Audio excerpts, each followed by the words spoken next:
देखो, विकास के चरण के आधार पर प्राकृतिक संसाधनों को निम्न समूहों में विभाजित किया जा सकता है। संभाव्य संसाधन, वास्तविक संसाधन, आरक्षित संसाधन, स्टॉक संसाधन जो एक क्षेत्र में स्थित है तथा भविष्य में भी प्रयोग में लाए जा सकते हैं। संभाव्य संसाधन जिनका सर्वेक्षण किया गया है, उनकी मात्रा और गुणवत्ता का पता लगाया गया है, जिनका वर्तमान समय में प्रयोग किया जा रहा है। वास्तविक संसाधन राष्ट्रीय सुदूर संवेदन अभिकरण (NRSA) प्रणाली से चित्रित वह भूक्षेत्र जो वास्तव में वनाच्छादित होता है कहलाता है वनावरण। मैंग्रोव वनस्पतियों का विकास अधिकांशतः होता है तटों के सहारे। भारत में मैंग्रोव वनस्पति मुख्यतः पाई जाती है सुंदरबन में। ये डेल्टा प्रदेश और समुद्र के ज्वार वाले भागों में होते हैं तथा इन्हें मैंग्रोव वनस्पति के नाम से जाना जाता है। ज्वारीय वन अनुसंधान संस्थान की स्थापना उत्तराखंड के देहरादून जिले में की गई थी 1906 में। पर्यावरण से संबंधित विज्ञान पर्यावरण केंद्र और भारतीय वनस्पति सर्वेक्षण संस्थान और भारतीय वन्यजीव संस्थान विज्ञान और प्रौद्योगिकी विभाग के अधीन राष्ट्रीय सर्वेक्षण और मानचित्र के लिए भारत सरकार का एक प्राचीनतम विभाग भारतीय सर्वेक्षण विभाग है। JRV अल्फ्रेड की पुस्तक फाइनल डाइवर्सिटी इन इंडिया के अनुसार विश्व के कुल जंतु प्रजातियों की संख्या का भारत में पाया जाता है 7.28% भाग। भारत की सबसे बड़ी मछली व्हेल शार्क है। यह भारत की ही नहीं पूरे विश्व की सबसे बड़ी मछली है तथा यह 50 फुट तक लंबी हो सकती है। व्हेल शार्क यह डेल्टा प्रदेश तथा समुद्र के ज्वार वाले भागों में होते हैं तथा इन्हें मैंग्रोव वनस्पति के नाम से जाना जाता है। ज्वारीय वन मैंग्रोव वनस्पति मैंग्रोव वनस्पति का सर्वाधिक क्षेत्र सुंदरबन डेल्टा में पाया जाता है। यहाँ के वनों में विशेष रूप से उल्लेखनीय सुंदरी वृक्ष एक संरक्षित कच्छ वनस्पति क्षेत्र है। गोवा भारत में मैंग्रोव वन, सदापर्णी वन और पर्णपाती वनों का संयोजन अंडमान निकोबार द्वीप समूह, नागालैंड पर्वत क्रमशः बंजर होते जा रहे हैं। इसका प्रमुख कारण झूम कृषि है। वह राज्य जिसके लिए अपना वन और अपना धन योजना प्रारंभ की गई है वो है हिमाचल प्रदेश। भारत में वन्यजीव संरक्षण अधिनियम लागू किया गया था 1972 में। क्या वन्य जीवों की तस्करी, अवैध शिकार को रक्षा और संरक्षण के लिए भारत सरकार द्वारा पारित किया गया था। भारत की सबसे बड़ी मछली व्हेल शार्क है। वह भारत की ही नहीं दूसरे पूरे विश्व की सबसे बड़ी मछली है तथा वह 50 फुट तक लंबी हो सकती है। Whale shark world wild life fund का प्रतीक जानवर है। जॉइंट पांडा इसका वैज्ञानिक नाम है एलियोरोपोडा मिलनोलियोका है। इसका निवास स्थान मुख्यतः शीतोष्ण चौड़ी पत्ती वाले मिश्रित वनों में मिलता है। जॉइंट पांडा गेविलियस घड़ियाल बहुतायत में पाया जाता है। गंगा में घड़ियाल एक प्रजाति है मगरमच्छ की। भारत में पाए जाने वाला मगरमच्छ और हाथी जो है संकटपन्न जातियों में है। चिपको आंदोलन का मूल रूप से के विरुद्ध था। वन कटाई के चिपको आंदोलन का नेता माना जाता सुंदरलाल बहुगुणा को देश भर में वनों के विनाश के विरुद्ध एक संगठित प्रतिरोध को चिपको आंदोलन का नाम दिया गया था 1970 के दशक में। वन्य जीव तस्करी और अवैध शिकार से रक्षा और संरक्षण के लिए भारत सरकार के द्वारा पारित किया गया था वन्य जीव अधिनियम 1972। भारत में वन संरक्षण अधिनियम कब पारित किया गया था तो वर्ष 1980 में। भारत में वन संरक्षण अधिनियम 1980 लागू होने की तिथि 25 अक्टूबर 1980 थी। भारतीय वन्यजीव संस्थान स्थित है देहरादून। वन अनुसंधान संस्थान स्थापित हुआ था देहरादून में। देश भर में वनों के विनाश के विरुद्ध हुए संगठित प्रतिरोध को चिपको आंदोलन का नाम दिया गया था 1970 के दशक में। चिपको आंदोलन के प्रणेता हैं चंडी प्रसाद भट्ट। भारत में वन्यजीव सप्ताह माना जाता है 2 से 8 अक्टूबर के मध्य। विश्व संयुक्त राष्ट्र महासभा के 68वें वार्षिक सत्र के दौरान प्रतिवर्ष विश्व वन्यजीव दिवस के रूप में मनाने का निर्णय लिया गया था। 3 मार्च को पगमार्क तकनीक का प्रयोग किया जाता है विभिन्न वन्य वस्तुओं की जनसंख्या के आकलन पर। निम्नलिखित कथनों पर विचार कीजिए। ए और आर दोनों सही है। भारत में वन क्षेत्र का ह्रास भारत में जननांगीय संक्रमण से अप्रत्यक्षतः संबंधित रहा है। वन क्षेत्र और जनसंख्या वृद्धि में प्राय नकारात्मक संबंध होता है। ए और आर दोनों सही है। वन ह्रास का मुख्य कारण है औद्योगिक विकास। राजीव गांधी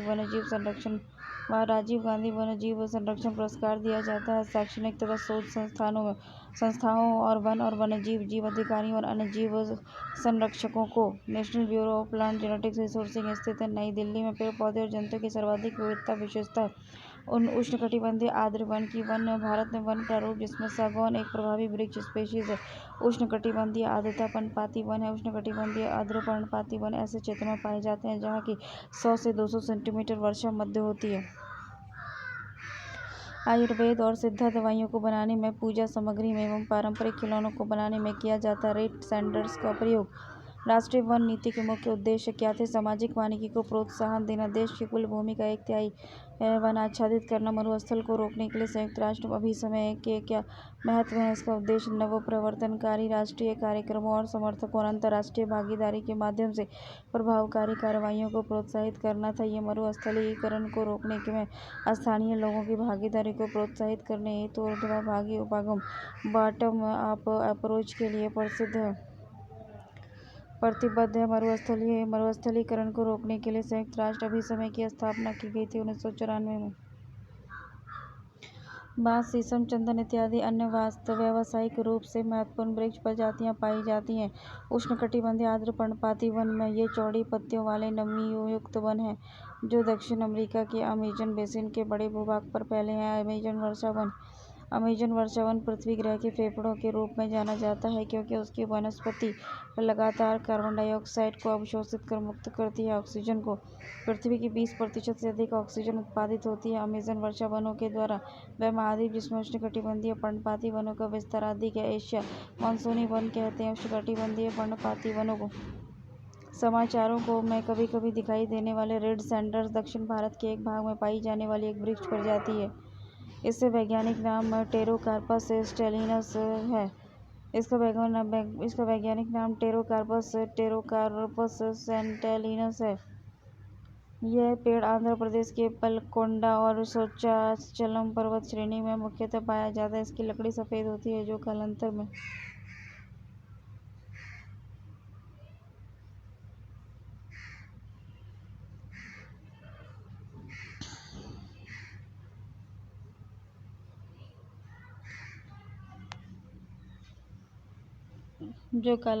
में लाल रंग के चिपचिपे रस और स्राव के कारण लाल हो जाती है। देखो, भारत में जो नगर वृक्षारोपण में विशेषता रखता है वो है वालपराई नगर स्थित है कोयम्बटूर जिले में। चीन, भारत, इंडोनेशिया और जापान में से एक भौगोलिक क्षेत्र का उच्चतम प्रतिशत है। जापान में कुल भौगोलिक क्षेत्रफल के 70% भाग पर वन बनाए रखने का संवैधानिक प्रावधान भूटान ने किया है। एल्यूमीनियम को उसके पर्यावरणीय हितैषी स्वरूप और नवीकरणीय योग्य होने के कारण कहा जाता है हरी धातु। पूर्वी दक्कन पठार में प्रमुखतः पाए जाते हैं शुष्क सदाबहार नवीकरणीय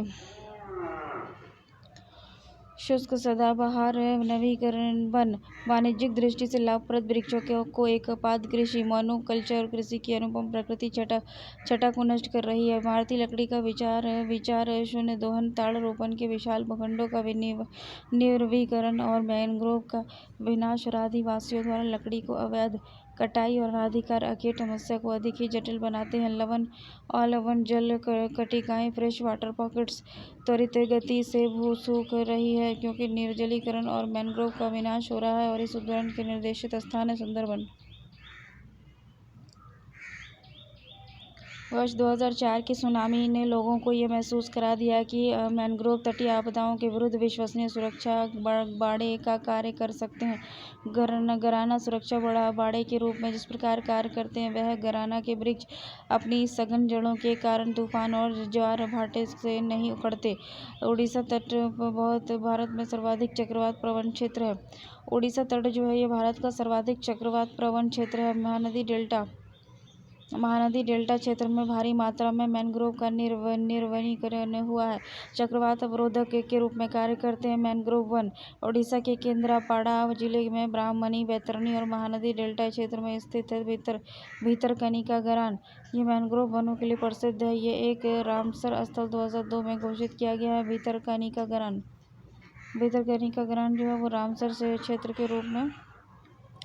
देखो, मैंग्रोव को कुछ समुद्रों तटों और सीमावर्ती उष्णकटिबंधीय और उष्णोपोष्ण क्षेत्रों आदि विशिष्ट वन पारिस्थितिकी निकाय होते हैं। अब वे तट रेखा को स्थिर रखते हैं और समुद्र द्वारा सीमा उल्लंघन के विरुद्ध प्राचीर का काम करते हैं। ये वन जैव विविधता के संरक्षक होने के साथ समुद्र और तट के बीच महत्वपूर्ण कड़ी का काम करते हैं और तट को समुद्र की ओर से आने वाली तीव्र लहरों के विनाश से बचाते हैं। मैंग्रोव्स अमृत देवी स्मृति पुरस्कार दिया जाता है। वन और वन्य जीवों की सुरक्षा के लिए विश्व बाघ शिखर सम्मेलन 2010 आयोजित किया गया था पीटर्सबर्ग में। विश्व का प्रथम बाघ शिखर सम्मेलन टाइगर समिट पीटर्सबर्ग रूस में आयोजित किया था 21 से 24 नवंबर 2010 को। टेक्सास वृक्ष हिमालय में प्राकृतिक रूप से पाया जाता है। टेक्सास वृक्ष रेड डेटा बुक में सूचीबद्ध है। टेक्सास वृक्ष से टेक्सोल नामक औषधि प्राप्त की जाती है जो पार्किंसन रोग के विरुद्ध प्रभावी होती है।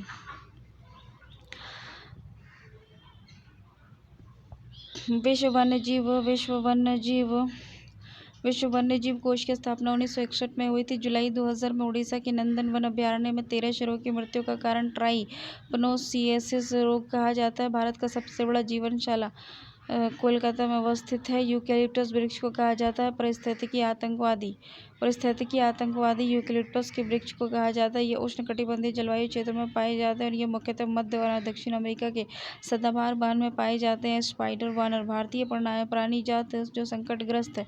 घड़ियाल, चर्मपीट कुर्म, लेदर टर्टल और अनुपम मृग भारत में प्राकृतिक रूप से पाए जाते हैं। तारा, कछुआ, मॉनिटर, छिपकली और वामन सूअर। भारत में पाई जाने वाली नस्ल खराई ऊँट के बारे में अनूठा क्या है कि समुद्र जल में 3 किलोमीटर तक तैरने में सक्षम है। भारत में पाई जाने वाली जो खराई ऊँट की नस्ल होती है ये अनूठी है। ये समुद्र में 3 किलोमीटर तक तैरने में सक्षम है। ये मैंग्रोव की चराई पर जीती है। नेपाल एवं भारत में वन्य जीवन संरक्षण प्रयासों के रूप में सेव नामक एक नया संगठन प्रारंभ किया गया। सेव का उद्देश्य है टाइगर का संरक्षण। टाइगर की खाल का प्रयोग आसन लगाने और सौंदर्यीकरण के लिए किया जाता है तिब्बती बौद्धों द्वारा। यद्यपि हम हिमालय से होकर यात्रा करते हैं तो आपको वहाँ जिन पादपों को प्राकृतिक रूप से उगते हुए देखने की संभावना है बांज और बुरुंश। चीड़ उन वनों का मुख्य वृक्ष है परंतु आर्थिक अधरता और भागों में बांज ओक जैसे चीड़ पत्ते की वृक्ष देखने को मिलते हैं। उपोष्ण कटिबंध में प्रत्येक वर्ष कतिपय विशिष्ट समुदाय, जनजाति और पारिस्थितिकी रूप से महत्वपूर्ण मास भर लाने वाले अभियान त्योहार दोनों फलदार वृक्षों के पौधों का रोपण करते हैं और समुदाय जनजाति गोंड और कोंकू है। भारत में एक विशेष क्षेत्र में स्थानीय लोग जीवित वृक्षों की जड़ों का अनुवर्धन कर उन्हें जलधारा के आर पार सुदूर लोक में रूपांतरित कर देते हैं। जैसे जैसे समय गुजरता है ये पुल और अधिक मजबूत होते जाते हैं और ये अनोखे जीवित जड़ पुल पाए जाते हैं मेघालय में।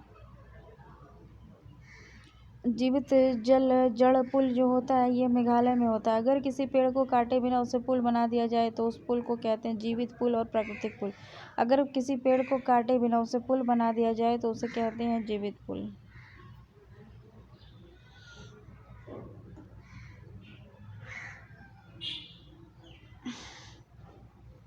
भारतीय पशु कल्याण बोर्ड देश में पशुओं के कल्याण को बढ़ावा देने और पशु कल्याण कानून पर एक संवैधानिक सलाहकारी निकाय, स्टैट्यूटरी एडवाइजरी बॉडी, राष्ट्रीय बाघ संरक्षण प्राधिकरण और एक संवैधानिक निकाय है। पर्यावरण, वन और जलवायु परिवर्तन मंत्रालय के अंतर्गत भारत की पहली राष्ट्रीय वन नीति प्रकाशित हुई थी 1894 ईस्वी में।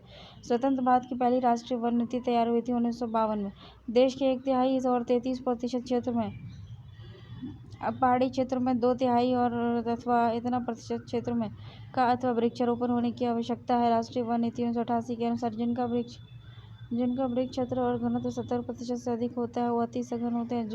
जिनका वृक्ष क्षेत्र घनत्व 40 से 70% के बीच होता है वो मध्यम सघन वन होते हैं।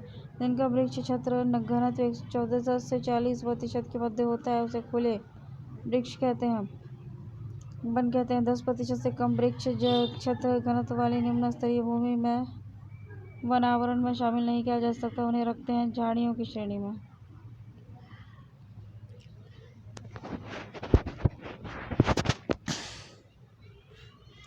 सर्वाधिक वन आवरण प्रतिशत वाले 5 राज्य और केंद्र शासित प्रदेश है। सबसे ज़्यादा वन जो है वो लक्षद्वीप में है, उसके बाद है मिजोरम में है, लक्षद्वीप में है, फिर मिजोरम में है, फिर अंडमान में है, फिर द्वीप समूह में है, फिर अरुणाचल प्रदेश में, फिर मणिपुर में। सर्वाधिक वातावरण प्रतिशत वाले भारत के 6 राज्य क्रम से हैं मिजोरम, अरुणाचल प्रदेश, मणिपुर, मेघालय और नागालैंड। न्यूनतम वनावरण क्षेत्र वाले 5 राज्य हैं हरियाणा, पंजाब, गोवा, सिक्किम और बिहार।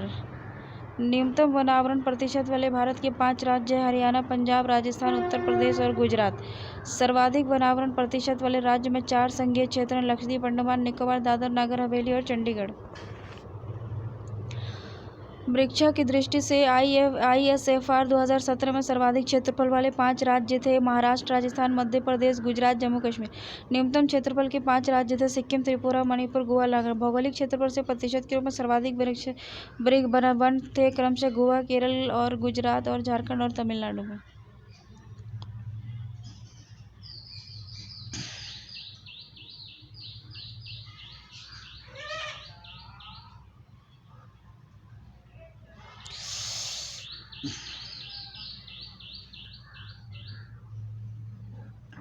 संघीय क्षेत्रों में सर्वाधिक वृक्षावरण प्रतिशत क्रमशः दमन दीव, चंडीगढ़, दिल्ली और लक्षद्वीप में। कुल वृक्षवन और वनावरण क्षेत्र की दृष्टि से सर्वाधिक क्षेत्रफल वाले 5 राज्य क्रमशः मध्य प्रदेश, अरुणाचल प्रदेश, महाराष्ट्र, छत्तीसगढ़ और उड़ीसा है। भौगोलिक क्षेत्र के सर्वाधिक प्रतिशत वाले 4 राज्य हैं लक्षद्वीप, मिजोरम, अंडमान निकोबार, अरुणाचल प्रदेश। जिन वृक्ष का घनत्व जो है वो 10 से 40% के मध्य होता है वो खुले वन होते हैं। 10% से कम वृक्ष घनत्व वाली निम्न स्तरीय भूमि को हम झाड़ी की श्रेणी में रखते हैं। ISFR 2017 के अनुसार देश में झाड़ियों का क्षेत्रफल 45 वर्ग किलोमीटर यानी 1.40% था। ISFR 2017 के अनुसार देश में कुल वनावरण और वृक्षावरण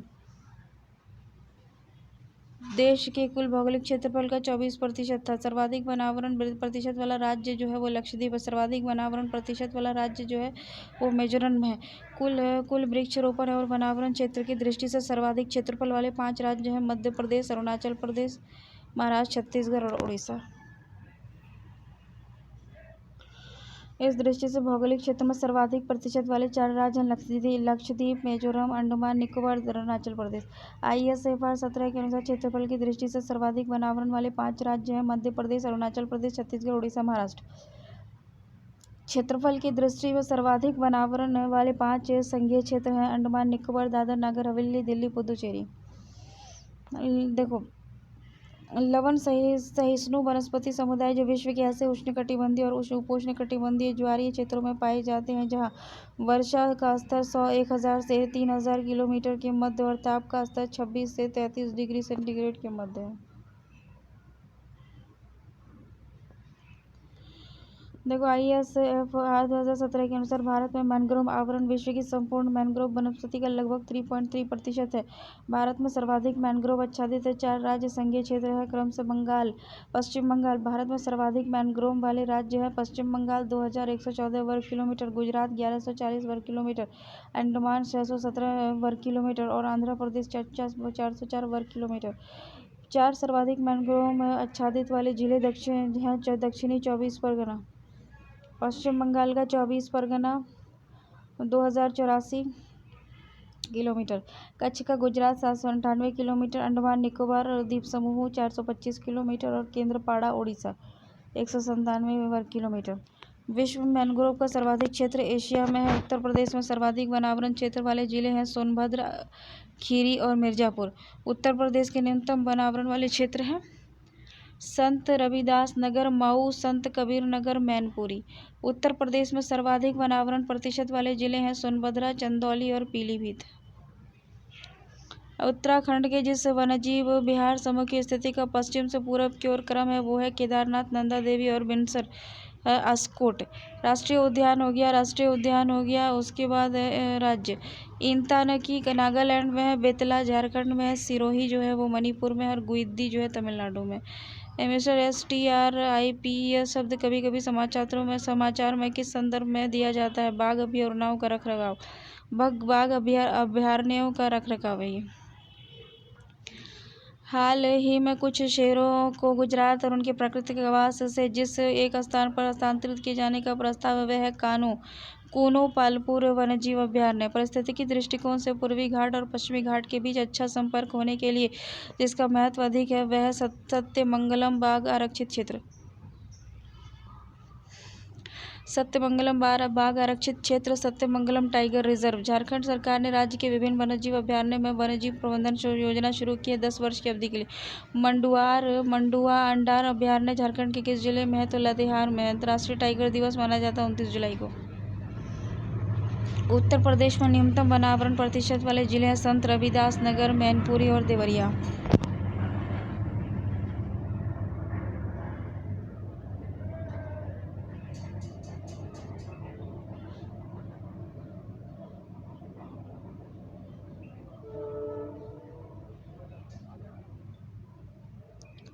उत्तर प्रदेश में कुल वन आवरण 14,679 वर्ग किलोमीटर है, जो राज्य के कुल भौगोलिक क्षेत्रफल का 6.09% है। उत्तर प्रदेश में कुल वृक्षारोपण 7,442 किलोमीटर है, जो राज्य के कुल भौगोलिक क्षेत्र का 3.09% है। राज्य में कुल वन आवरण और वृक्ष आवरण 22,121 वर्ग किलोमीटर है, जो कि राज्य के कुल भौगोलिक क्षेत्र का है 9.18%। वन क्षेत्र के संदर्भ में शीर्ष 3 देश है: रूसी संघ, ब्राजील, कनाडा। सर्वाधिक मैंग्रोव आच्छादित राज्य है वो पश्चिम बंगाल। वैश्विक वन संसाधन आकलन के तहत विश्व के वनों और उनके प्रबंधन की नियमित निगरानी करता है संयुक्त राष्ट्र का खाद्य और कृषि संगठन FAO। अब यहाँ पे देखो, अभयारण्य और जैवमंडल रिजर्व। उत्तराखंड राज्य में जिस राष्ट्रीय पार्क को वर्ष 2016 में प्रोजेक्ट टाइगर की परियोजना के अंतर्गत सम्मिलित किया था वो राजाजी राष्ट्रीय पार्क था। भारत में अधिकांश वन्यजीव संरक्षित क्षेत्र घिरे हुए हैं घने जंगलों से। भारत में आज ऐसे कितने राष्ट्रीय उद्यान हैं जिन्हें देश के वन्य प्राणियों की सुरक्षा के लिए बनाया गया? 103। सरकार की बाघ परियोजना का उद्देश्य है भारतीय बाघ को समाप्त होने से बचाना। भारतीय टाइगर को बचाने के लिए प्रोजेक्ट टाइगर प्रारंभ किया था 1973 में। भारत का राष्ट्रीय जैविक उद्यान स्थित है नई दिल्ली में। भारत में स्थापित पहली राष्ट्रीय उद्यान थी जिम कॉर्बेट। राष्ट्रीय राजीव गांधी पार्क स्थित है कर्नाटक में। पेरियार गेम अभयारण्य प्रसिद्ध है जंगली हाथियों के लिए। बेतला राष्ट्रीय पार्क की स्थापना 1986 में हुई थी, तत्कालीन बिहार, वर्तमान में झारखंड।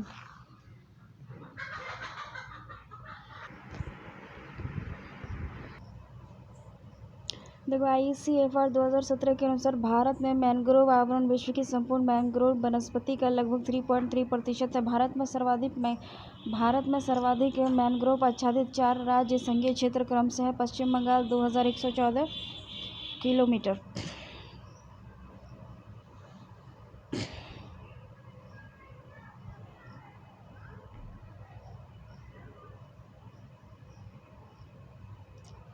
उत्तर प्रदेश में सर्वाधिक वनावरण क्षेत्र वाले जिले हैं सोनभद्र, खीरी, मिर्जापुर। उत्तर प्रदेश में न्यूनतम वनावरण वाले क्षेत्र हैं संत रविदास नगर, मऊ, संत कबीर नगर और मैनपुरी। उत्तर प्रदेश में सर्वाधिक वनावरण प्रतिशत वाले जिले हैं सोनभद्र, चंदौली और पीलीभीत। उत्तर प्रदेश में न्यूनतम वनावरण वाले प्रतिशत वाले जिले हैं संत रविदास नगर, मैनपुरी, देवरिया। उत्तर प्रदेश में कुल वनावरण 14,679 वर्ग किलोमीटर है, जो राज्य के कुल भौगोलिक क्षेत्र का 6.09% है। राज्य में कुल वनावरण और वृक्षावरण 22,000 किलोमीटर है, 22,121 किलोमीटर है। हाल ही में कुछ शेरों को गुजरात और उनके प्राकृतिक आवास में जिस पर स्थल पर स्थानांतरित किए जाने का प्रस्ताव है वो है कोनो पालपुर वन्यजीव अभयारण्य। पारिस्थितिकी दृष्टिकोण से पूर्वी घाटों और पश्चिमी घाटों के बीच एक अच्छा संपर्क होने के रूप में जिसका महत्व अधिक है वह है सत्यमंगलम बाघ आरक्षित क्षेत्र। झारखंड सरकार ने राज्य के विभिन्न वन्यजीव अभयारण्य में वन्यजीव प्रबंधन योजना शुरू की है 10 वर्ष की अवधि के लिए। मडुआ डार अभयारण्य झारखंड के जिस जिले में है वह है लातेहार। अंतर्राष्ट्रीय टाइगर दिवस मनाया जाता है 29 जुलाई को। भारत के अधिकांश वन्यजीव संरक्षित क्षेत्र घिरे हुए हैं घने जंगलों से। भारत में आज से कितने राष्ट्रीय उद्यान हैं जिन्हें देश के अन्य प्राणियों की सुरक्षा के लिए बनाया गया है? 103। सरकार की बाघ परियोजना का उद्देश्य है भारतीय बाघ को समाप्त होने से बचाना। भारतीय टाइगरों को बचाने के लिए प्रोजेक्ट टाइगर प्रारंभ किया गया। भारतीय टाइगरों को बचाने के लिए प्रोजेक्ट टाइगर प्रारंभ किया गया 1973 में। वैश्विक वन संसाधन आकलन के तहत विश्व के वनों एवं उनके प्रबंधन की नियमित निगरानी करता है संयुक्त राष्ट्र का खाद्य एवं कृषि संगठन। भारत का राष्ट्रीय जैविक उद्यान स्थित है नई दिल्ली में। भारत में स्थापित पहला राष्ट्रीय उद्यान जिम कॉर्बेट राष्ट्रीय उद्यान है। राजीव गांधी नेशनल पार्क अवस्थित है कर्नाटक में। पेरियार गेम अभयारण्य स्थित है जंगली हाथियों के लिए।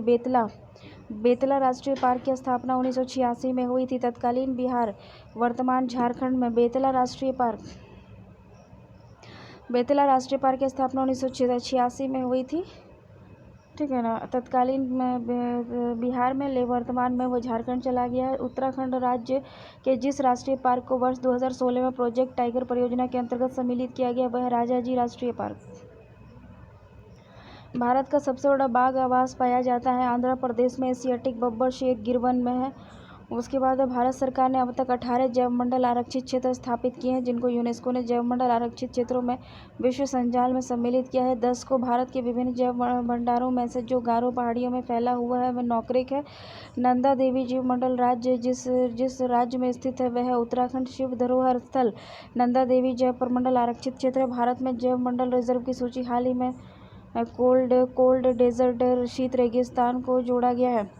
राष्ट्रीय उद्यान की सीमा रेखा पर परिभाषित होती है। विधान से वन प्राणी अभयारण्य अनुमति होती है सीमित जीवीय हस्तक्षेप की। जिस वर्ग के आरक्षित क्षेत्र में स्थानीय लोगों को जीव भार एकत्रित करने और उसके उपयोग की अनुमति नहीं है वो है राष्ट्रीय उद्यान में।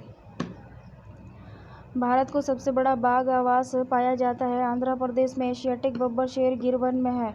अचानक मार अमरकंटक जो है इसका क्षेत्रफल है। देखो जैव मंडल आरक्षित क्षेत्र हो गया ये सब। तो कौन कौन सा है? अचानक मार अमरकंटक जो है 3835.51 किलोमीटर वर्ग किलोमीटर क्षेत्र में फैला है और ये 2005 में बना था। ठीक है। आरक्षित क्षेत्र अगस्त्य मलाई 3500 किलोमीटर है और 2001 में बना था। दिबांग ये 5111 किलोमीटर 1998 में बना था। डिब्रू सैखोवा जो है ये 765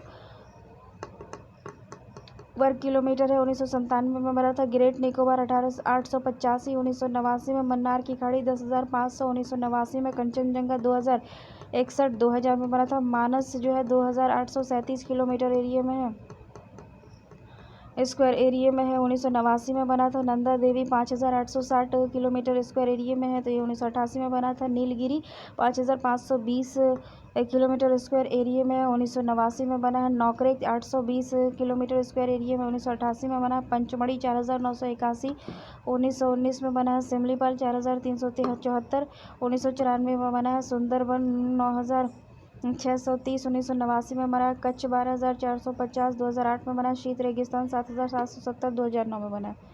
इसमें देखो क्या है, नंदा देवी जीव मंडल जिस राज्य में स्थित है वह है उत्तराखंड। शिव धरोहर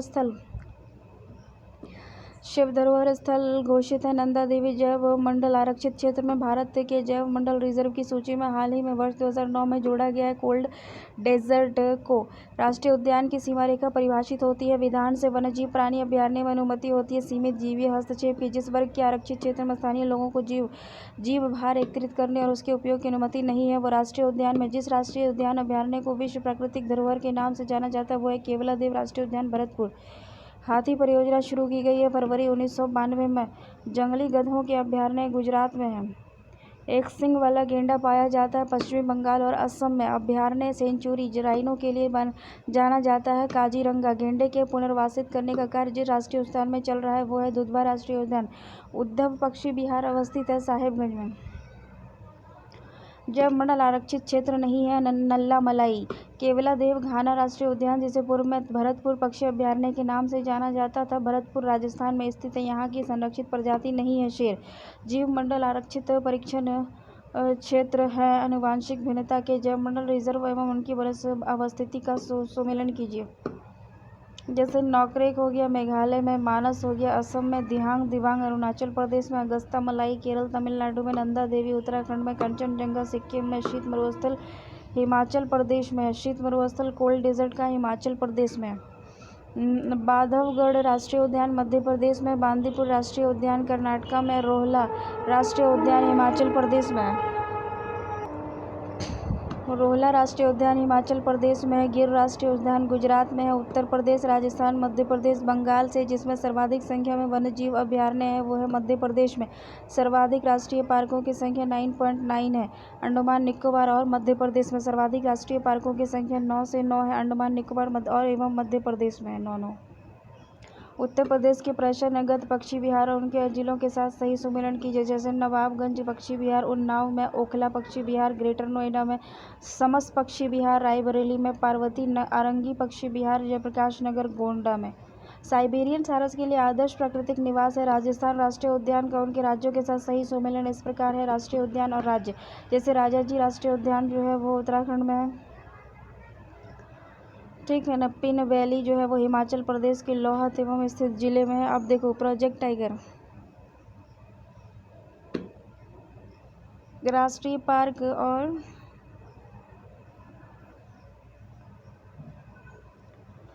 प्रोजेक्ट टाइगर वाले राष्ट्रीय उद्यान और राज्य जैसे कॉर्बेट, कॉर्बेट जो है जिम कॉर्बेट उत्तराखंड में है, बांदीपुर कर्नाटका में है, मानस जो है वो असम में है, पलामू जो है झारखंड में है, रणथंभौर राजस्थान में है, सिमलीपाल उड़ीसा में है, सुंदरबन पश्चिम बंगाल में है, कान्हा मध्य प्रदेश में है, मेतघाट महाराष्ट्र में है, पेरियार केरल में है, सरिस्का जो है राजस्थान में है, नमदफा अरुणाचल प्रदेश में है, नागा अर्जुन सागर श्रीशैल आंध्र प्रदेश में है, अमरजाता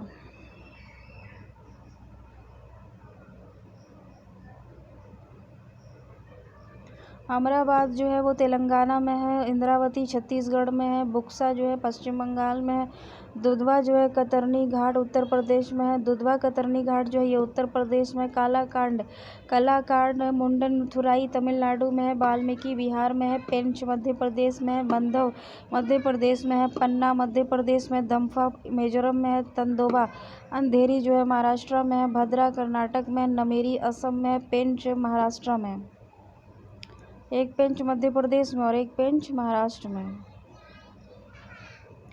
राष्ट्रीय पार्क एवं संरक्षण के लिए उनके रखे हुए अन्य वन्य जीवों की सूची इस प्रकार है, जैसे राष्ट्रीय पार्क और वन्य जीव बांदीपुर बाघ अभयारण्य, काजीरंगा एकल श्रृंग वाले अभयारण्य, सुंदरबन जैवमंडल एवं बाघ अभयारण्य, सिमलीपाल हो गया हाथी अभयारण्य, सरिस्का एवं अनंतभौर जिस जानवर के लिए संरक्षित है वो है बाघ।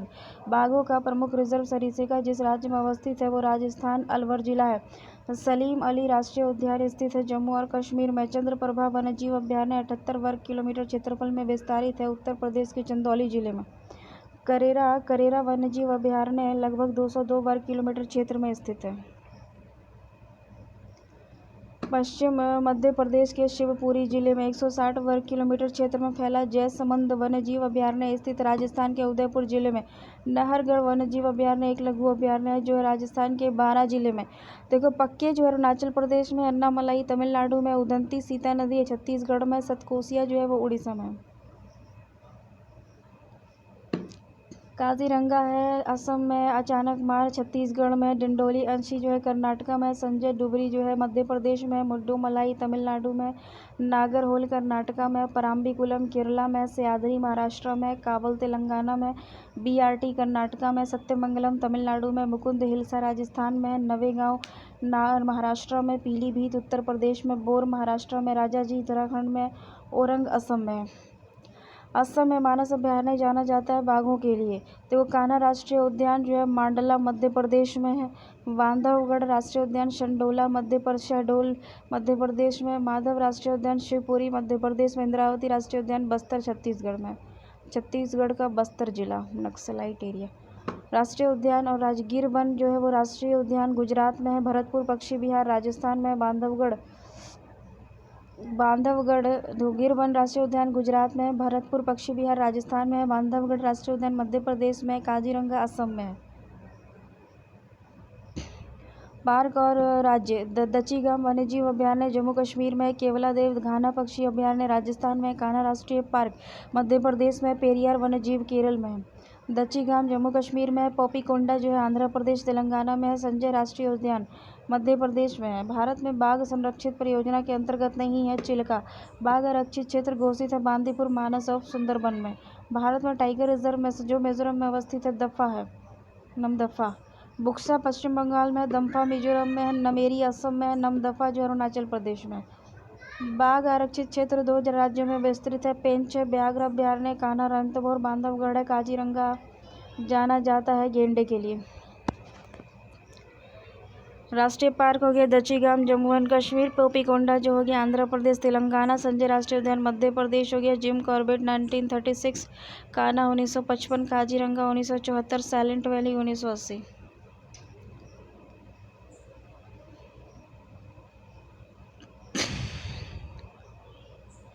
देखो गर्म पानी असम में, पाखल आंध्र प्रदेश में, सरिस्का राजस्थान में, बस्तर क्षेत्र में अवस्थित है। इंद्रावती राष्ट्रीय उद्यान मध्य प्रदेश के शहडोल मंडल में उमरिया जिले में स्थित है। बांधवगढ़ राष्ट्रीय उद्यान दंडोली अभयारण्य स्थित है कर्नाटका में। उत्तराखंड के 3 जिले देहरादून, हरिद्वार, पौड़ी, गढ़वाल अवस्थित है राजाजी राष्ट्रीय उद्यान में।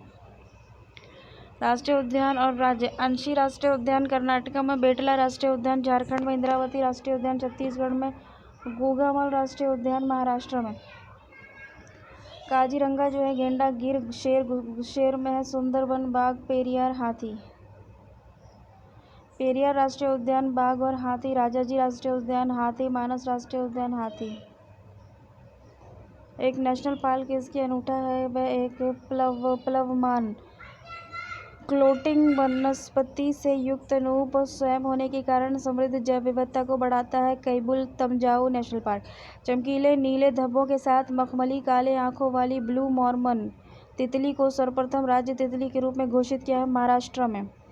सदर्न बर्डविंग भारत की सबसे बड़ी तितली है जिसे राज्य तितली का दर्जा दिया है कर्नाटका में। सदर्न बर्डविंग को कर्नाटका ने यूनेस्को द्वारा मैन एंड बायोस्फीयर प्रोग्राम की शुरुआत 1971 में की गई थी। ठीक है ना। ग्रेट हिमालयन राष्ट्रीय पार्क जिसे यूनेस्को ने विश्व धरोहर स्थल घोषित किया है, वो स्थल हिमाचल प्रदेश में है। नीलगिरी, नंदा देवी, सुंदरबन, मन्नार की खाड़ी में से यूनेस्को द्वारा प्रमाणित भारत की बृहत्तम जैवमंडलीय निधि है। क्षेत्रफल की दृष्टि से मन्नार की खाड़ी। मेघालय स्थित गारो खासी रेंज का एक भाग है। गारो पहाड़ियाँ। लोकटक झील भारत में ताज़े पानी की सबसे बड़ी झील है जो स्थित है मणिपुर में। महान हिमालयी राष्ट्रीय उद्यान हिमाचल प्रदेश के कुल्लू क्षेत्र में, राजाजी राष्ट्रीय उद्यान उत्तराखंड के देहरादून में, हरिद्वार और पौड़ी गढ़वाल और केवलादेव राष्ट्रीय उद्यान राजस्थान के भरतपुर जिले में तथा वन विहार राष्ट्रीय उद्यान विस्तारित है। मध्य प्रदेश राज्य के भोपाल जिले हैं। येलोस्टोन नेशनल पार्क स्थित है संयुक्त राज्य अमेरिका में। सागरीय राष्ट्रीय उद्यान मन्नार की खाड़ी में। यूनेस्को ने जुलाई 2016 में भारत के जिस राष्ट्रीय उद्यान को विश्व धरोहर स्थल घोषित किया वह है कंचनजंगा राष्ट्रीय उद्यान। लोकटक झील भारत में ताज़े पानी की सबसे बड़ी झील है जो स्थित है मणिपुर में। यह पूर्वी हिमालय जो जैव विविधता हॉटस्पॉट एरिया में सबसे बड़ा संरक्षित क्षेत्र है। नमदफा राष्ट्रीय उद्यान भारत का 16वां जैवमंडल आरक्षित क्षेत्र शीत मरुस्थल स्थित है हिमाचल प्रदेश में। 5 मौसमी बाग स्थित है महरौली के समीप। भारत में एशियाई 10 की सर्वाधिक संख्या है। आज केवल 20,000 से 25,000 तक 100 सदाबहार वन और शुष्क कटीले वन और अनूप क्षेत्र भारत के मैदान में फैले हुए अपने प्राकृतिक आवासों में है। यद्यपि उनके आवास का नर्म पर्णपाती वन है। भारत में एक्स की संख्या में उत्तर पश्चिम से लेकर जहाँ तक कि उत्तराखंड के देहरादून, नैनीताल, उत्तर प्रदेश के बिजनौर जिले और इन विभागों में पाए जाते हैं। कर्नाटक और केरल राज्य में पश्चिमी घाट और तमिलनाडु तक फैली हुई है। केंद्रीय भारत में उनकी संख्या दक्षिणी बिहार उड़ीसा में बटी हुई है। पूर्व में वे उत्तरी बंगाल, असम और कुछ अन्य राज्यों में दिखाई पड़ते हैं। ये प्राणी एक्स कौन है? वो हाथी है। Biosphere reserve Edward Suez ecosystem AP condole और इकोलॉजी एजी टांसले जैव विविधता रेमंड एम दासमैन।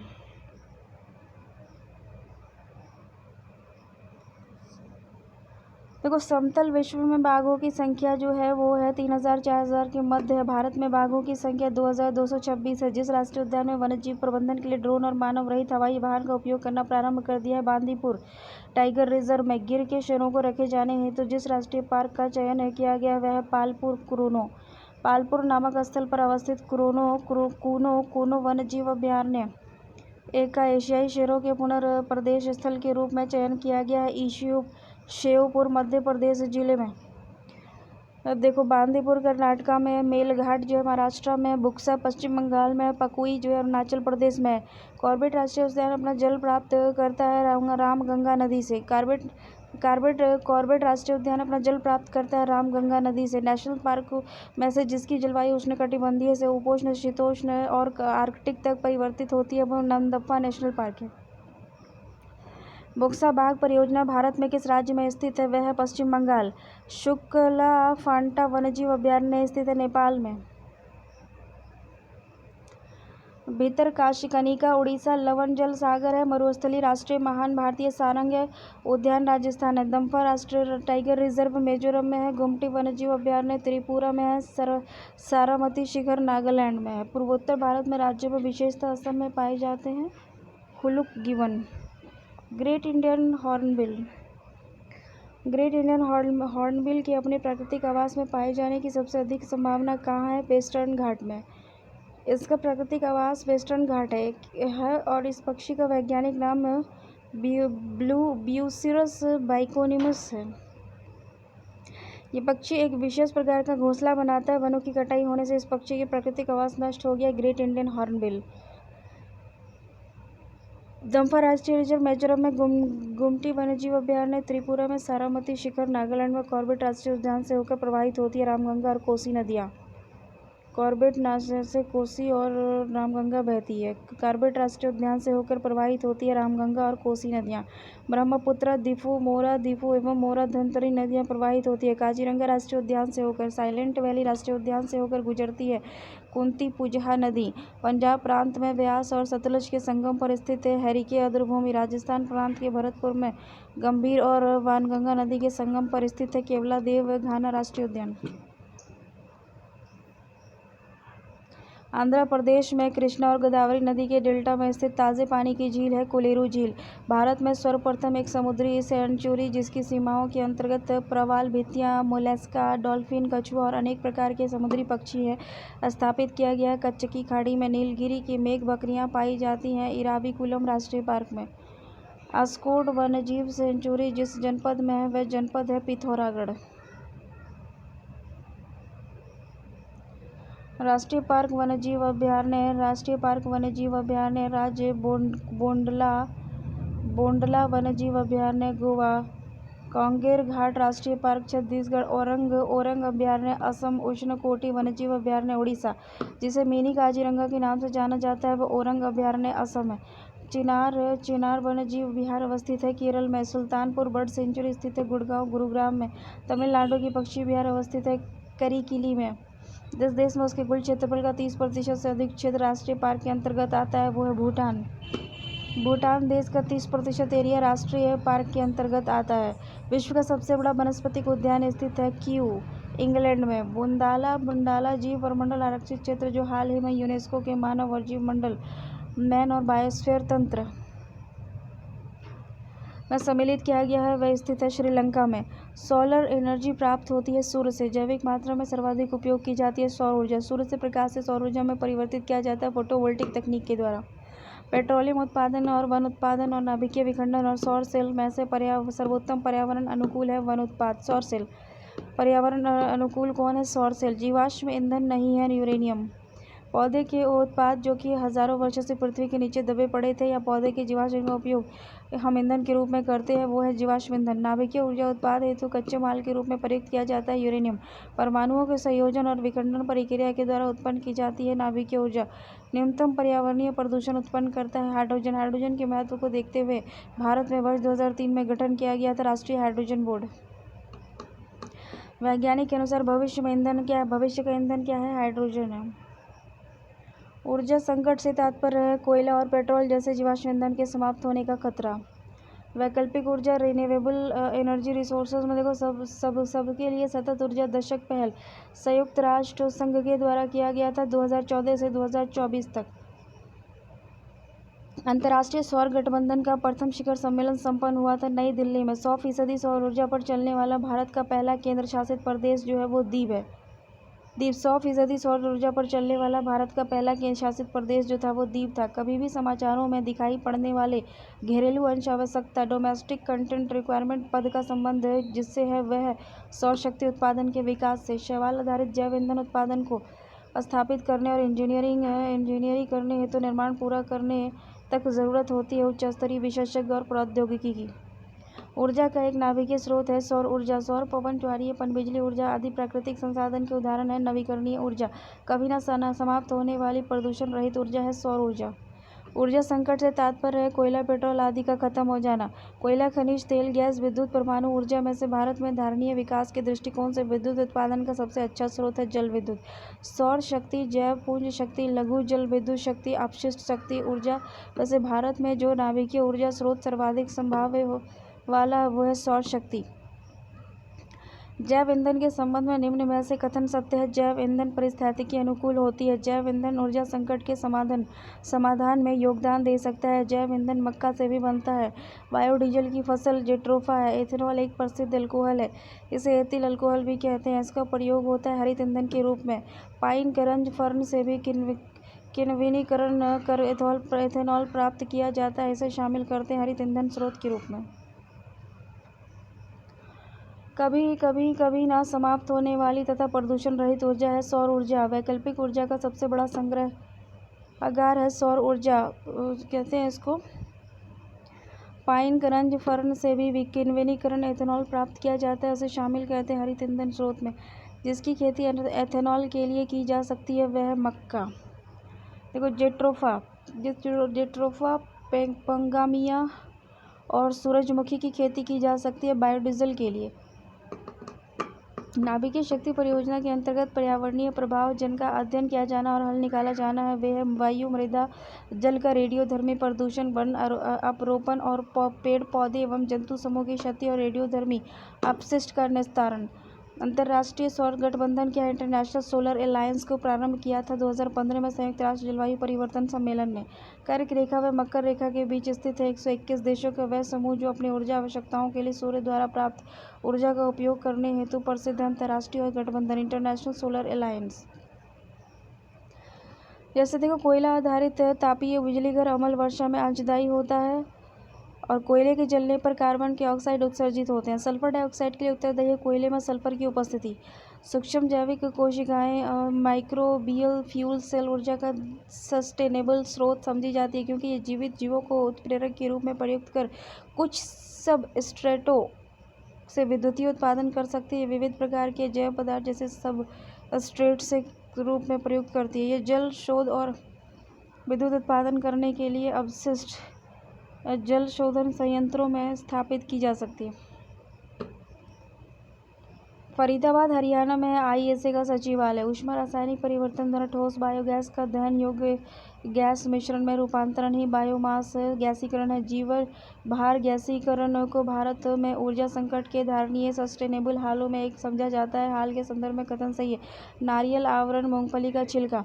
जीव भार में गैसीकरण को भारत में ऊर्जा संकट के धारणीय हालों से एक समझा जा सकता है। क्या नारियल आवरण मूंगफली का छिलका धान की भूसी का उपयोग जीव भार गैसीकरण के लिए किया जा सकता है। जैसे नारियल आवरण मूंगफली के छिलके धान की भूसी द्वारा उत्पन्न गैस का उपयोग बिजली पैदा करने वाले जनरेटर से जुड़े उपयुक्त रूप से डिजाइन किए गए अंतः दहन इंजन में किया जा सकता है डीजल की जगह। बायोमास में अत्यंत अप्रत्यक्ष रूप से पाई जाती है सौर ऊर्जा। देखो फ्यूल सेल जिसमें हाइड्रोजन से समृद्ध ईंधन और ऑक्सीजन का उपयोग विद्युत पैदा करने के लिए होता है से संबंधित है। यदि शुद्ध हाइड्रोजन का उपयोग ईंधन के रूप में होता है तो फ्यूल सेल उप उत्पाद के रूप में ऊष्मा और जल का उत्सर्जन करता है। जैव परिवर्तन सबस्ट्रेट में उपलब्ध रासायनिक ऊर्जा को सीधे विद्युतीय ऊर्जा में परिवर्तित कर देती है। सूक्ष्म जैविक ईंधन कोशिकाएं। भारत में संप्रति उपलब्ध प्रौद्योगिकी स्तर को देखते हुए सौर ऊर्जा का सुविधा से उपयोग किया जा सकता है। आवासीय भवनों को गर्म पानी की पूर्ति करने के लिए, लघु सिंचाई परियोजना हेतु जल की आपूर्ति करने के लिए, सड़क प्रकाश व्यवस्था के लिए। भारत में जैविक डीजल और उत्पादन के लिए जेट्रोफा कराकस के अलावा पैंगमिया और पिनाटा को भी क्योंकि एक उत्तम विकल्प माना जा सकता है क्योंकि भारत के अधिकांश शुष्क क्षेत्रों में पैंगमिया पिनाटा प्राकृतिक रूप से उगता है। पैंगामिया पिनाटा के बीजों में लिपिड अंश बहुतायत में होता है जिसमें से लगभग आधा ओलेइक एसिड होता है। भूतापीय ऊर्जा स्रोत नहीं पाए गए हैं गंगा डेल्टा में। पृथ्वी की भूपट्टी में पाए जाने वाले उष्ण जल से प्राप्त होने वाली वह ऊर्जा जिसका उपयोग मानव अपने विभिन्न कार्यों के लिए करता है कहलाता है भूतापीय ऊर्जा। देखो फ्यूल गैस फ्यूल सेल में एक रासायनिक अभिक्रिया के माध्यम से उत्पादन होता है ना कि दहन के माध्यम से विद्युत का। फ्यूल सेल से विद्युत उत्पादित होता है डायरेक्ट करंट के रूप में। भारत में भूतापीय ऊर्जा स्रोत के प्रमुख क्षेत्र हैं हिमालय, खंबात की खाड़ी और सोनाटा तपी, पश्चिमी घाट, गोदावरी बेसिन और महानदी बेसिन। देखो खनिज समाप्त होने योग्य है, सौर ऊर्जा असमाप्त होने योग्य है, बायोगैस मीथेन और कार्बन डाइऑक्साइड है, वन आरोपण वर्षा है। जैव मूल एस्फॉल्ट बायो एस्फॉल्ट पर मूल सीमा शुल्क की पूरी छूट प्रदान की गई है। इस पदार्थ का महत्व क्या है? पारंपरिक एस्फॉल्ट के विपरीत बायो एस्फॉल्ट जीवाश्म ईंधन पर आधारित नहीं होता है। बायो एस्फॉल्ट जैव अपशिष्ट पदार्थों से निर्मित होता है। बायो एस्फॉल्ट से सड़कों की ऊपरी सतह बिछाना पारिस्थितिकी के अनुकूल है। तो ये एक बायो एस्फॉल्ट बनाया गया है। ये जैव अनुकूल है। बायो एस्फाल्ट डामर का विकल्प है जिसका निर्माण नगरीकरण स्रोत से किया जाता है, गैर पेट्रोलियम आधारित। ऐसे प्रदूषक जो सूक्ष्म जीवों जैसे कि जीवाणु आदि द्वारा समय समय के साथ प्रकृति में सरल हानि रहित तत्वों के विघटित कर दिए जाते हैं कहलाते हैं जैव विघटित प्रदूषक। कोयला, पेट्रोलियम, डीजल आदि का दहन मूल स्रोत है वायु प्रदूषण का। जब मानवीय या प्राकृतिक कारणों से वायुमंडल में उपस्थित गैसों के निश्चित अनुपात में अवांछनीय परिवर्तन हो जाता है तो उसे हम वायु प्रदूषण कहते हैं।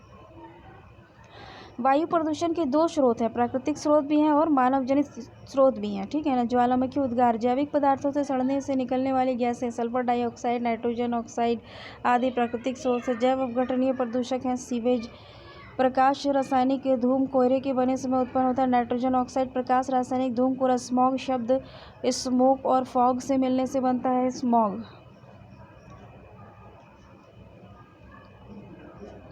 देखो, हवा में तैरते हुए श्वसनीय सूक्ष्म कणों का आकार होता है 5 माइक्रोन से कम। हवा में तैरते हुए श्वसनीय सूक्ष्म कणों के आकार का जो साइज होता है वो 5 माइक्रोन से कम होता है, ठीक है ना। जलवायु और स्वच्छ वायु गठबंधन, climate and clean air coalition, CCAC, जलवायु एवं स्वच्छ वायु गठबंधन विभिन्न देशों, नागरिक समाजों, सिविल सोसाइटीज व निजी क्षेत्रों का एक वैश्विक प्रयास है जो अल्पजीवी जलवायु प्रदूषकों को न्यूनीकृत कर प्रतिबद्ध करता है। वायु की गुणवत्ता को बेहतर बनाने हेतु सही है उपयुक्त पदार्थ, अवांछनीय अथवा विवादास्पद रसायन, लिपस्टिक, सीसा, शीतल पेय, ब्रोमीन, वनस्पति तेल और चाइनीज फास्फोस मोनोसोडियम ग्लूटामेट। यह प्रकृति में घटित होने वाली जैव निम्नीकरण प्रक्रिया का ही संवर्धन कर प्रदूषण को स्वच्छ करने की तकनीक है। जैवोपचारण, बायोरेमिडिएशन, जैवोपचारण के लिए विशेषतः अभिकल्पित सूक्ष्म जीवों को सृजित करने के लिए उपयोग किया जाता है आनुवांशिक जेनेटिक इंजीनियरिंग। प्रकाश रासायनिक धूम कोहरे में बनने से उत्पन्न होता है नाइट्रोजन ऑक्साइड। जहाँ पर अधिक यातायात रहता है वहाँ पर भी गर्म परिस्थितियों और तेज सूर्य विकिरण से निर्माण प्रकाश रासायनिक धूम्र कोहरे का होता है जहाँ पर ज़्यादा यातायात होता है। नाइट्रोजन में ऑक्साइड, ओजोन और पेरोक्सी एसिटिल नाइट्रेट्स से बनता है प्रकाश रासायनिक धूम्र कोहरा। देखो, सूर्य विकिरण वाले क्षेत्रों में या खास मौसम में धूम्र कोहरा का अपूर्ण रूप से बनता है। ऐसी वायु को कहते हैं भूरी वायु। प्रकाश रासायनिक धूम का बनना जिनके बीच अभिक्रिया का परिणाम होता है NO2O3 पेरोक्सी एसिटिल नाइट्रेट के बीच सूर्य के प्रकाश की उपस्थिति में। गर्म, शुष्क और तीव्र सौर विकिरण वाले महानगरों में वायुमंडलीय हाइड्रोकार्बन और वाहन और बिजली से संयंत्र से निकलने वाली नाइट्रोजन ऑक्साइड सूर्य के प्रकाश में अभिक्रिया करके कई सारे द्वितीय प्रदूषक बनाते हैं जैसे कि ओजोन, फॉर्मल्डिहाइड और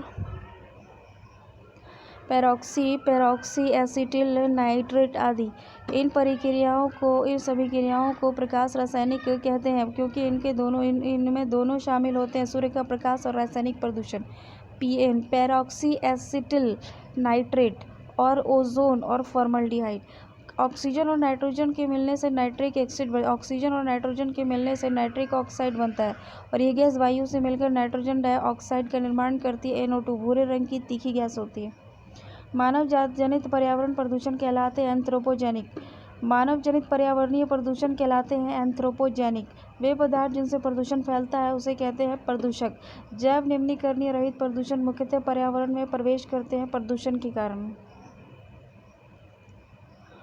नवजात ऑक्सीजन, नेसेंट ऑक्सीजन सूर्य के तीव्र प्रकाश की उपस्थिति में ऑक्सीजन के अणु से क्रिया कर लेते हैं, ठीक है ना। ओजोन परऑक्सील मूलक या तो ऑक्सीजन के अणुओं से मिलकर ओजोन बना लेते हैं अथवा नाइट्रोजन डाइऑक्साइड से मिलकर निर्माण करते हैं पेरोक्सी एसिटिल नाइट्रेट का। ये क्लोरोप्लास्ट को नुकसान पहुंचाते हैं और इस वजह से प्रकाश संश्लेषण की क्षमता एवं पौधे का विकास कम होता है।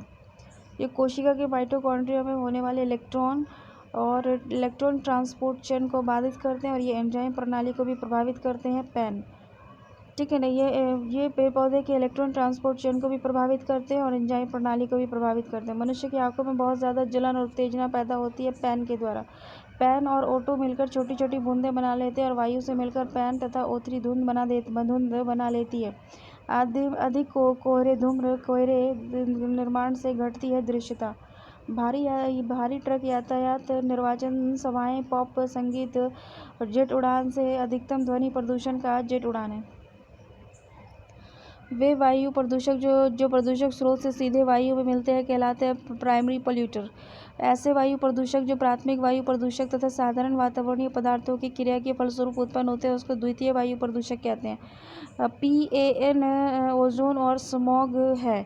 PAN ओजोन तथा स्मॉग है द्वितीय प्रदूषक। द्वितीय प्रदूषक सेकेंडरी पॉल्यूटर कौन है? PAN है, पैन है, ओजोन है और स्मॉग है। सल्फर के ऑक्साइड, नाइट्रोजन के ऑक्साइड, कार्बन मोनोऑक्साइड प्राथमिक पॉल्यूटर है, प्राथमिक प्रदूषक है। अधूरे प्रज्वलन के कारण मोटर और कार और सिगरेट से निकलने वाली रंगहीन गैस कार्बन मोनोऑक्साइड है। यह रक्त में हीमोग्लोबिन के साथ क्रिया करके एक अस्थायी यौगिक बना लेती है जिससे हीमोग्लोबिन ऑक्सीजन को ऊतकों तक नहीं पहुंचा पाता।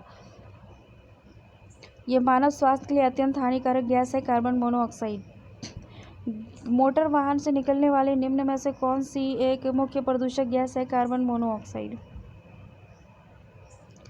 किसी वस्तु से उत्पन्न सामान्य आवाज़ को कहते हैं ध्वनि। ध्वनि की इकाई है डेसिबल, ठीक है ना। ध्वनि की इकाई है डेसिबल। अनियोजित औद्योगिक विकास, अत्यधिक मोटर वाहनों का प्रयोग तथा यांत्रिक दोषयुक्त विभिन्न प्रकार के वाहनों का परिचालन और योगदान देते हैं ध्वनि प्रदूषण करने में। ध्वनि की गति से तेज चलने वाले जेट विमान से उत्पन्न शोर को कहते हैं सोनिक बूम। सोनिक बूम को व्यक्त किया जाता है मैक इकाई में। जो वस्तुएं ध्वनि की रफ्तार से चलती है उनमें उत्पन्न शोर को कहते हैं मैक 1। सामान्य स्थितियों में वातावरण में प्रदूषण उत्पन्न करने वाली गैस है कार्बन मोनोऑक्साइड। कार्बन मोनोऑक्साइड जो कि रंगहीन तथा अति हाईली पॉइजनस होती है, एक प्रमुख प्राथमिक वायु प्रदूषक है। CO वायुमंडल में कम समय के लिए रहती है तथा इसका ऑक्सीकरण हो जाता है CO2 में।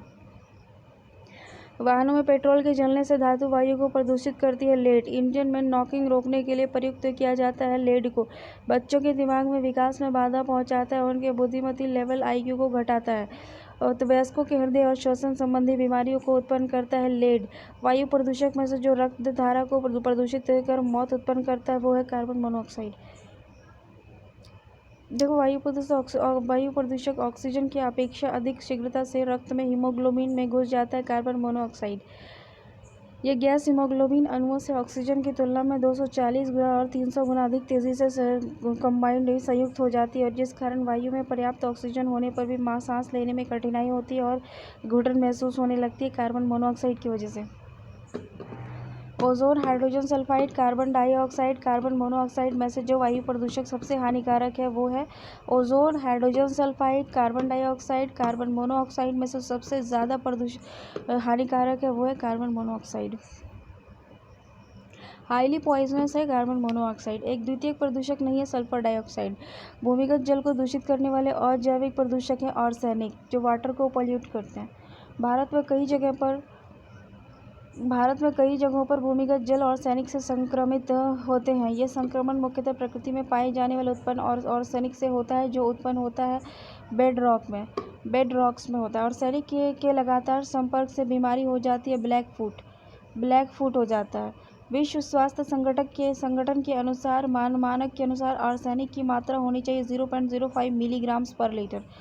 धान का पौधा बेहतर अवशोषक माना जाता है आर्सेनिक का।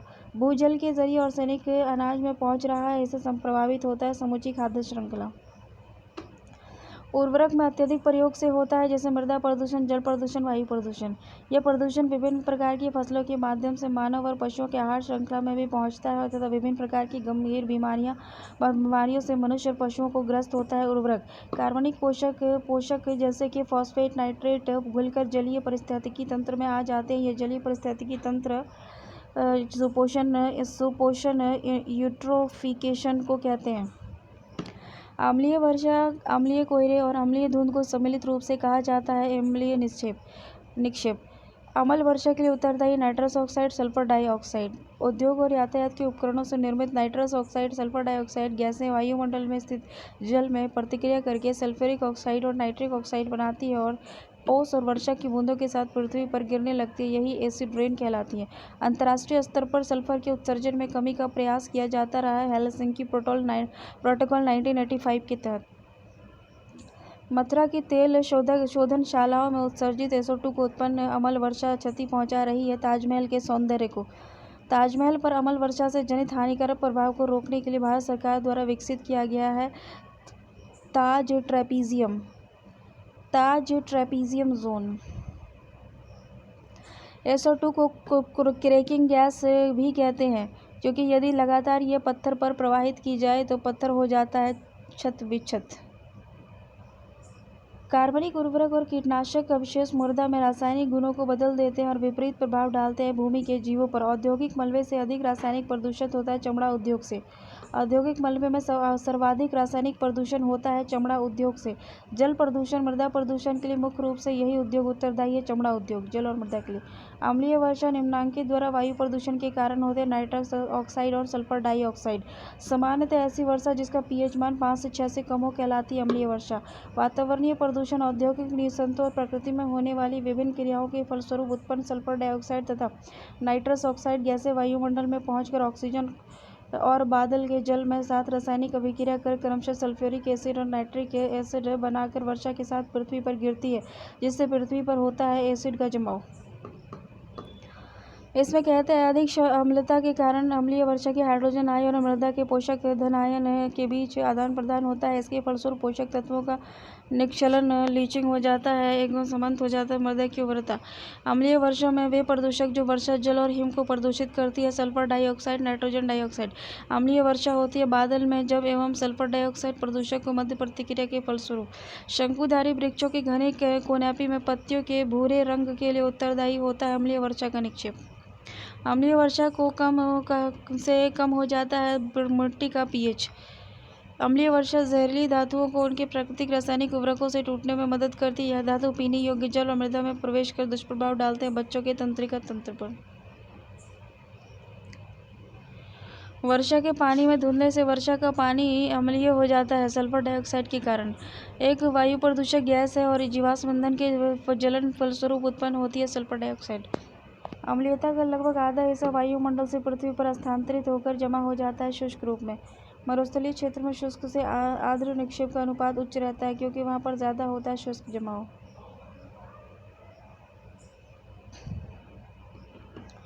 वायु प्रदूषण से संबंधित नहीं है यूट्रोफिकेशन। वायु प्रदूषण से संबंधित नहीं है यूट्रोफिकेशन। जल में जब जैविक और अजैविक दोनों प्रकार के पोषक तत्वों की वृद्धि हो जाती है तो इस घटना को कहते हैं सुपोषण।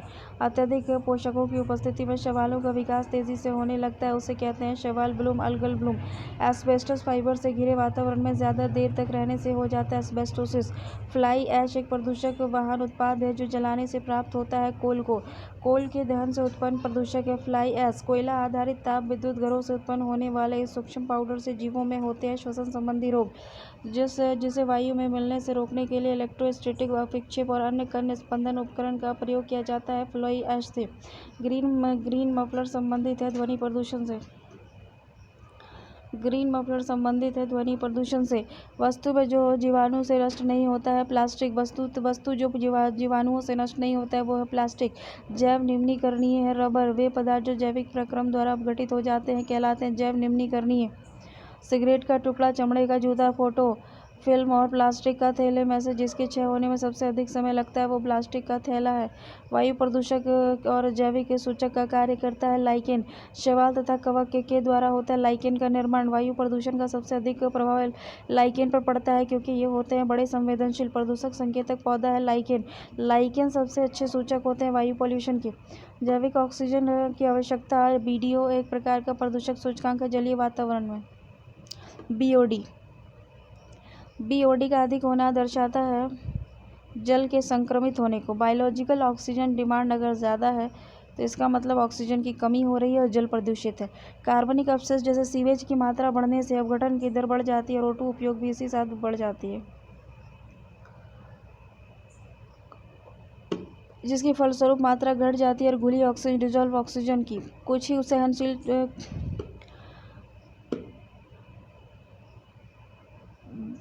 विशालकाय हरे पौधे अधिक ध्वनि प्रदूषण वाले क्षेत्रों में रोपित किए जाते हैं, क्योंकि इनमें ध्वनि तरंगों को अवशोषित करने की क्षमता होती है। ध्वनि प्रदूषण को नियंत्रित करने वाले ये हरे पौधे कहलाते हैं ग्रीन मफलर। भोपाल गैस त्रासदी। मिथाइल आइसोसाइनाइड का रिसाव हुआ था भोपाल गैस त्रासदी में 3 दिसंबर 1984 को। भोपाल में यूनियन कार्बाइड फैक्ट्री की से जो गैस रिस गई थी वह थी मिथाइल आइसोसाइनाइड। भोपाल गैस त्रासदी में जिस गैस के रिसने पर बड़े पैमाने पर मृत्यु हुई थी वो थी AMI। ठीक है, पॉलीथीन की थैलियों को नष्ट नहीं किया जा सकता क्योंकि ये बनी होती है पॉलीमर की, मूलतः कार्बन और हाइड्रोजन के अणुओं से के मिलने से बनता है। यह एथिलीन C2H4 का पॉलीमर होता है। पॉलीथीन, इसकी खोज 1953 में इटली के रसायन शास्त्री गिलियो नेता और कार्ल जिगलर ने की, जिन्होंने सर्वप्रथम देखा कि कार्बन एवं हाइड्रोजन के कण आपस में एक श्रृंखला बनाते हैं तथा एकल बंध एवं कार्बन अपशिष्ट की मात्रा बढ़ने से अपघटन की दर बढ़ जाती है। O2 का उपयोग भी इसी के साथ साथ बढ़ जाता है। इसके फलस्वरूप मात्रा घट जाती है घुली हुई ऑक्सीजन की। कुछ ही सहनशील प्रजातियों के बीच कुछ कीटों के डिंब ही बहुत अधिक प्रदूषित तथा क्रम डीओ वाले जल को जीवित रह सकते हैं, जैसे एनालिड। जिस जलाशय के डीओ का मान 8.0 mg पर लीटर नीचे हो जाता है, जिस जलाशय में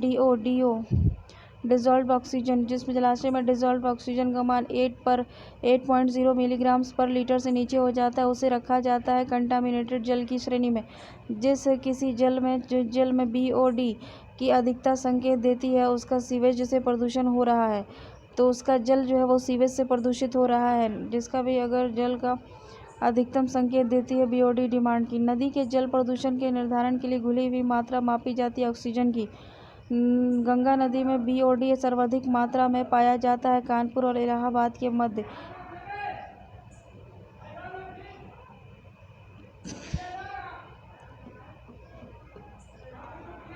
जैव उपचारण बायो रेमिडिएशन से तात्पर्य जीवों द्वारा पर्यावरण से विषैले पदार्थों का निष्कासन। इसके द्वारा किसी विशेष स्थान पर पर्यावरणीय प्रदूषक के हानिकारक प्रभाव को समाप्त किया जा सकता है। ये जैव रासायनिक क्रिया के माध्यम से किया जाता है। बायो रेमिडिएशन जीवोपचार यदि प्रदूषण प्रभावित क्षेत्र में किया जाता है तो उसे कहा जाता है इन सिटू बायो रेमिडिएशन।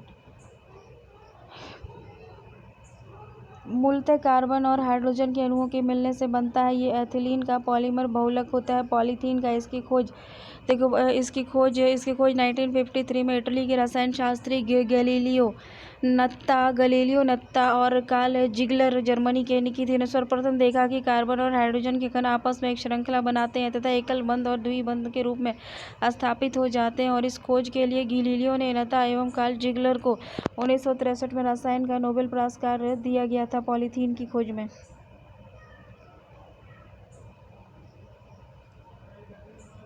यदि प्रदूषित पदार्थों को किसी अन्य जगह पर ले जाकर उस तकनीक का प्रयोग किया जाता है तो इसे कहते हैं एक्स सीटू बायो रेमिडिएशन। प्रदूषण को जड़ों और पत्तियों से संग्रहित कर जीवोपचार की क्रिया करना कहलाता है फाइटोनेस्कर्षण। जल प्रदूषक नहीं है। सल्फर डाइऑक्साइड आर्सेनिक के द्वारा जल प्रदूषण सर्वाधिक होता है पश्चिम बंगाल में, भारत के गंगा ब्रह्मपुत्र के मैदानी इलाकों और बांग्लादेश के पद्मा और मेघना के मैदानी इलाकों में भूमिगत जल अत्यधिक प्रदूषित है आर्सेनिक प्रदूषण से। भारत के 7 राज्य पश्चिम बंगाल, झारखंड, बिहार, उत्तर प्रदेश, असम, मणिपुर, छत्तीसगढ़ के राजनांदगांव में भूमिगत जल अत्यधिक प्रभावित होता है आर्सेनिक प्रदूषण से। भूजल में आर्सेनिक की अनुमेय सीमा है 10 माइक्रोग्राम प्रति लीटर तक। चेरनोबिल दुर्घटना संबंधित है नाभिकीय दुर्घटना से। अपने प्रदूषकों के कारण जैविक मरुस्थल कहलाती है। दामोदर से सरसों के बीज के मिश्रण के रूप में सामान्यतः निम्नलिखित में से किसे प्रयोग में लाया जाता है? आर्जिमोन के बीज को। आर्जिमोन मेक्सिकाना मैक्सिको में पाई जाने वाली पोस्ते की एक प्रजाति है। सरसों के तेल में इसकी मिलावट से महामारी फैल सकती है, ट्रॉप्सी नामक। बताओ, सरसों के तेल में अगर आर्जिमोन मिला दिया जाए तो इससे महामारी फैल सकती है। प्रदूषण युक्त वायुमंडल को स्वच्छ किया जाता है वर्षा के द्वारा। भारत के समुद्री जल में हानिकारक शैवाल प्रस्फुटन हो रही है, वृद्धि भी चिंता व्यक्त की गई। इसका कारण तत्व है ज्वार नदमुख से पोषकों का प्रसाव, मानसून में भूमि से जल प्रवाह, समुद्र में उत्प्रवाह। एशियाई भूरा बादल 2002 अधिकांश फैला था दक्षिण एशिया में। प्रदूषण से जुड़ी आर्सेनिक द्वारा जल प्रदूषण सर्वाधिक है। पश्चिम बंगाल में जल प्रदूषक नहीं है। सल्फर डाइऑक्साइड SO2 ये जल प्रदूषक नहीं है। भारत में गंगा ब्रह्मपुत्र मैदानी इलाकों, बांग्लादेश में पद्मा मेघना मैदानी इलाकों में भूमिगत जल अत्यधिक प्रदूषित होता है आर्सेनिक से। भारत में 7 राज्य पश्चिम बंगाल, झारखंड, बिहार, उत्तर प्रदेश, असम, मणिपुर, छत्तीसगढ़ के राजनांदगांव में भूमिगत जल अत्यधिक प्रभावित होता है आर्सेनिक। आर्सेनिक प्रदूषण से भूजल में रासायनिक की अनुमेय सीमाएं 10 माइक्रोग्राम प्रति लीटर। चेरनोबिल दुर्घटना संबंधित है नाभिकीय दुर्घटना से। चेरनोबिल, रूस के चेरनोबिल स्थित परमाणु केंद्र में नाभिकीय दुर्घटना हुई थी 26 अप्रैल 1986 को। विघटित होते रेडियोएक्टिव न्यूक्लाइड से उत्पन्न होने वाला विकिरण स्रोत है रेडियोएक्टिव प्रदूषण का। जाड़े की ऋतु में दिल्ली में वायु प्रदूषण उच्च स्तर पर रहता है। एक रंगहीन गंधहीन रेडियोएक्टिव अक्रिय गैस है रेडॉन। विकिरणों के प्रभाव से जीवों के आनुवंशिक गुणों पर भी पड़ता है हानिकारक प्रभाव। जैवीय रूप से अपघटित होता है मल। स्वचालित वाहन निर्यातक का सबसे अविषालु धातु प्रदूषक है लेड। स्वयंचलित वाहनों में एंटी नॉकिंग एजेंट के रूप में प्रयोग किया जाता है लेड। केंद्रीय तंत्रिका तंत्र, मस्तिष्क, पाचन इत्यादि प्रभावित होते हैं लेड के कारण। पेयजल में कैडमियम की अधिकता से हो जाता है इटाई रोग। पेयजल में कैडमियम की अधिकता से हो जाता है इटाई रोग। पारा युक्त जल पीने से होता है मिनीमाता रोग। वर्ष 1987 में इस अधिनियम में ध्वनि प्रदूषण को भी शामिल कर लिया गया है। वायु प्रदूषण एवं नियंत्रण अधिनियम 1981 के तहत भारत का सर्वाधिक प्रदूषित नगर है अलंकेश्वर। जनवरी माह में उत्पन्न मौसमी कारक था जो उत्तर भारत में असाधारण ठंड का कारण बना ला नीना। देखो, फेफड़े का कैंसर, लंग्स कैंसर, रक्त कैंसर होने की संभावना होती है रेडॉन गैस से। घरेलू गतिविधि के कारण उत्पन्न होने वाले वायु प्रदूषक को कहा जाता है घरेलू वायु प्रदूषण। WHO के अनुसार प्रतिवर्ष लाखों लोगों की मृत्यु होती है घरेलू वायु प्रदूषण के कारण। सिगरेट के धुएं में मुख्य प्रदूषक होता है कार्बन मोनोऑक्साइड व बेंजीन। शरीर में श्वास अथवा खाने में से पहुंचा सीसा स्वास्थ्य के लिए हानिकारक है। पेट्रोल में शीशे का प्रयोग प्रतिबंधित होने के बाद से अब शीशे की विषाक्तता उत्पन्न करने वाले स्रोत हैं प्रगलन इकाई और पेंट। घरों में पुताई के लिए इस्तेमाल किए जाने वाले पेंट में असुरक्षित स्तर तक हो सकती है शीशे की मात्रा। मनुष्य के केंद्रीय तंत्रिका